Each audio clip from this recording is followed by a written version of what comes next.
Bienvenue dans Réflexions sauvages. Ici, c'est l'endroit où on se lâche. On parle de ce qui nous fait vibrer et surtout, on dit les choses comme elles sont. Je suis Andy et ensemble, on va explorer la vie sans filtre, les relations, le self-love et toutes ces petites réflexions qui nous rendent plus fortes.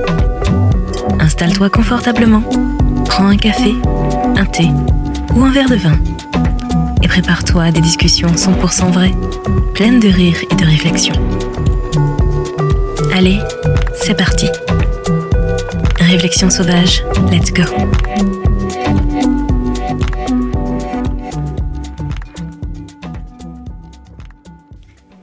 Série du chimique au magique, mon aventure dans le fait maison. Épisode 3, mon mec, mon cobaye involontaire. Le jour où il a confondu mon shampoing solide avec du savon pour les mains, franchement, on en parle ou pas. Je le vois encore dans la salle de bain, tranquille, confiant, en train de se laver les mains avec mon shampoing solide posé là, innocent, sur son petit porte-savon. Moi de loin, assise dans le canapé, je sens le drame arriver. Tu sais ce moment au ralenti dans ta tête où tu veux crier « Non !» mais où ton cerveau est encore en train de processer la scène. Eh ben, il a survécu.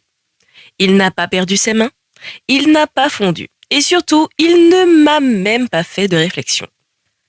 Quelques jours plus tard, je remarque un truc bizarre. Mon shampoing liquide descend plus vite que prévu. Mon sérum capillaire, mystérieusement plus léger.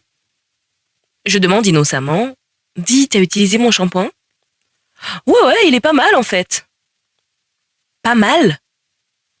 On parle d'un mec qui, quelques mois plus tôt, utilisait le même gel douche pour le corps, les cheveux, le visage et probablement même la voiture. Et là, je réalise un truc fondamental.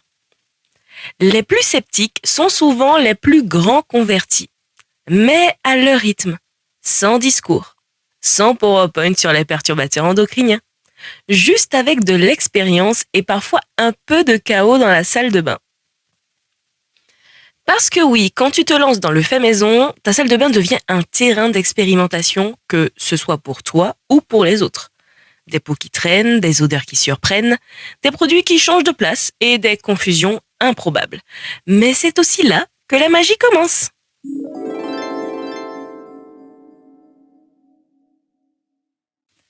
Entrons dans le cœur du sujet. Quand j'ai commencé à faire mes cosmétiques maison, clairement, personne, ou tout du moins pas grand monde, n'a pris ça au sérieux. Mon entourage a d'abord réagi avec cette bienveillance un peu moqueuse qu'on réserve aux gens qui ont une phase. Tu sais, les phrases du type « Ah ok, donc maintenant tu fais tes produits? C'est une lubie ou ça va durer? Mais ça marche vraiment ton truc ?» Mon mec, lui, c'était un mélange de curiosité et de scepticisme absolu. Il regardait parfois mes petits pots comme s'ils allaient exploser. Et surtout, il ne demandait rien. Vraiment rien.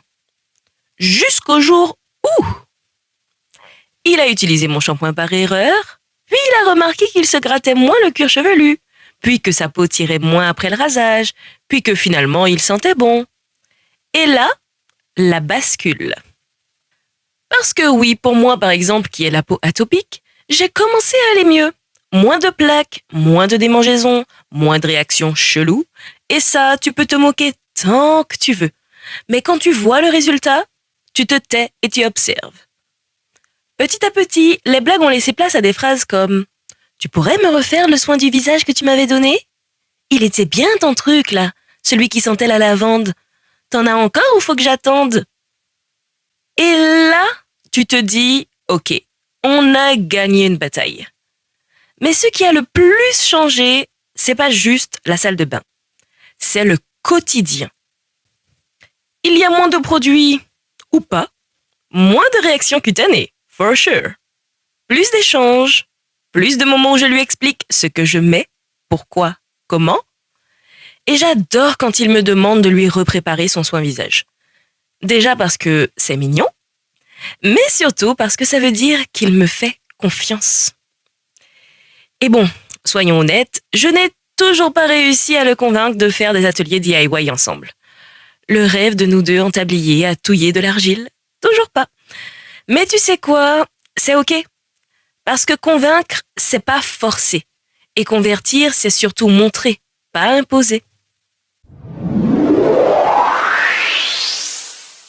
La minute réflexion sauvage.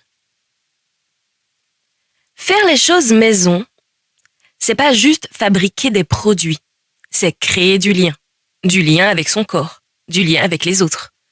Et parfois, du lien à travers un pot de crème posé entre deux brosses à dents. Oui, ça crée un peu de chaos dans la salle de bain. Oui, il y a parfois trop de pots, trop d'huile, trop d'étiquettes écrites à la va-vite ou pas. Mais bon, c'est la vie. Et surtout, ce n'est pas parce que je fais mes cosmétiques maison que j'ai renoncé à ma passion pour les 1001 produits. J'aime toujours tester, sentir, découvrir. La différence, c'est que maintenant, je choisis, je ne subis plus. Faire maison, c'est pas devenir extrême, c'est devenir consciente. Et ça, c'est beaucoup plus doux que radical.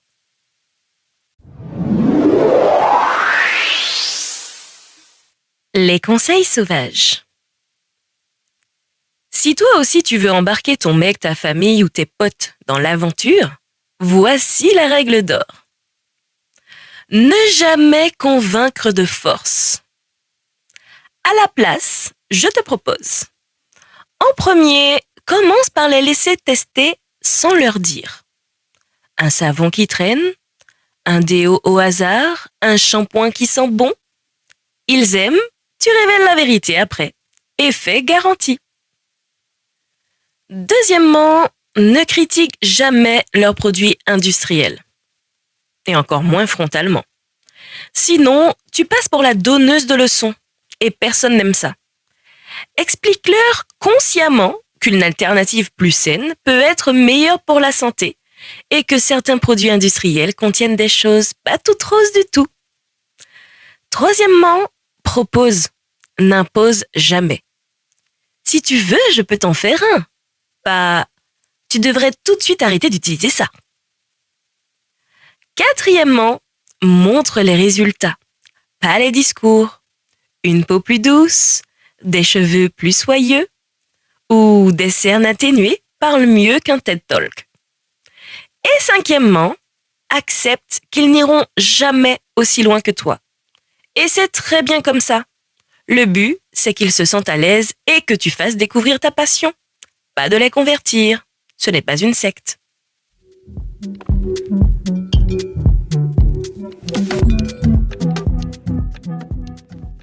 Pour conclure, un homme qui sent la lavande bio, un homme qui se gratte moins, un homme qui te demande « t'en as encore ?» c'est un homme heureux. Point. Et toi, t'es une personne qui a créé du mieux dans son quotidien, sans forcer, sans imposer, juste en faisant ce qui te semblait juste. Et franchement, c'est déjà énorme. Je te dis à très vite pour l'épisode 4, de la passion à la création. Et spoiler, il y aura des doutes, du courage et beaucoup d'huile végétale. Bisous bisous et à très bientôt.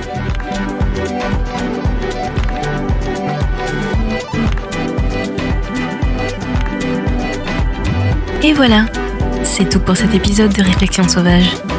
J'espère que ça t'a fait sourire, réfléchir et peut-être même un peu bousculer. Si tu as aimé, n'hésite pas à partager avec une amie, laisser un petit avis ou tout simplement en parler autour de toi. On se retrouve très vite pour une nouvelle dose de réflexion, de rire et d'authenticité.